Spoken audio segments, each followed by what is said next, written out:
जय आयुर्वेद। आयुर्वेद में पूर्व व्याधि का कितना महत्व है, इसको एक रोग के द्वारा समझाने की कोशिश करता हूँ, जिससे रोगी और जो आयुर्वेद से संबंधित लोग उनका ज्ञान वर्धन हो या उनका इस पूर्व व्याधि के महत्व के बारे में जानते हैं और ज्ञान वर्धन हो जाता है।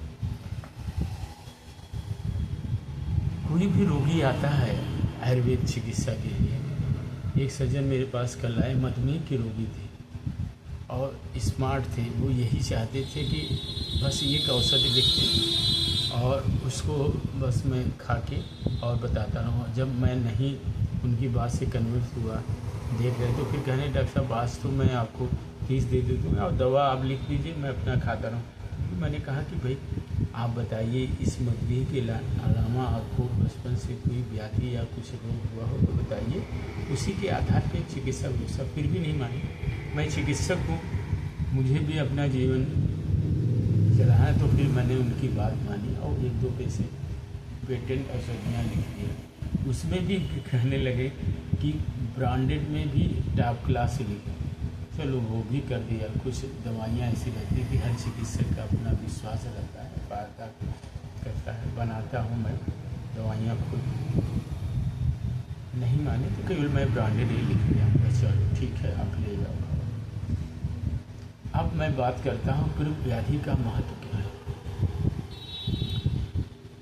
अगर कोई रोगी आता है और उसकी व्याधि जो प्रेजेंट तत्कालिक व्याधि उससे रिलेटेड पूर्व में क्या व्याधि हो सकता है, उसका वर्तमान व्याधि पे असर होता है। एक उदाहरण के द्वारा हम लोग समझने की कोशिश सपोज करिए, किसी को अगर बचपन में या कभी जान्डिस हुआ है, उस पीलिया का जान्डिस के रक्त पे क्या प्रभाव हो सकता है और जीवन भर उसका प्रभाव रहता है।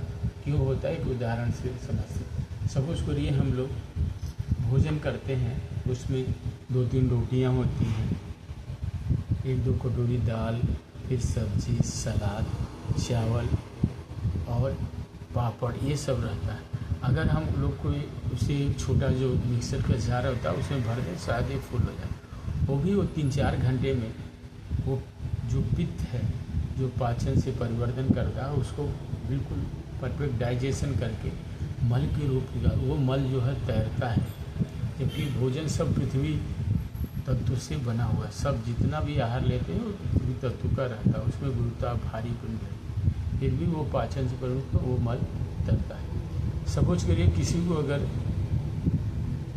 जान्डिस या पीलिया हुआ है, वो पीलिया की वजह से वो जो पित्त है बीमार भ्रमण होकर रक्त में पहुंचता है और वो रक्त में ही भ्रमण करता है। रक्त एक ऐसा रस रक्त, ये जो संवत्सर से पांव तक जितने अवयव आर्गन सब जगह इस रक्त का भ्रमण ये पहुंचता है और ये तप्त है। पित्त की वजह से ये गर्म रहता है और इसका प्रत्येक अवयव पर प्रभाव पड़ता है, क्योंकि ये तक्त द्रवत होता है, गर्म होता है, तो जितनी धातु उनका स्विंग करा देता है, स्वेदन करा। जैसे आजकल गर्मी हो रही है तो शरीर से पड़ा, उसी तरह से अगर ये जो पित्त है हमारे आर्गन, तो उस धातुओं का स्वेदन, उनकी जल की मात्रा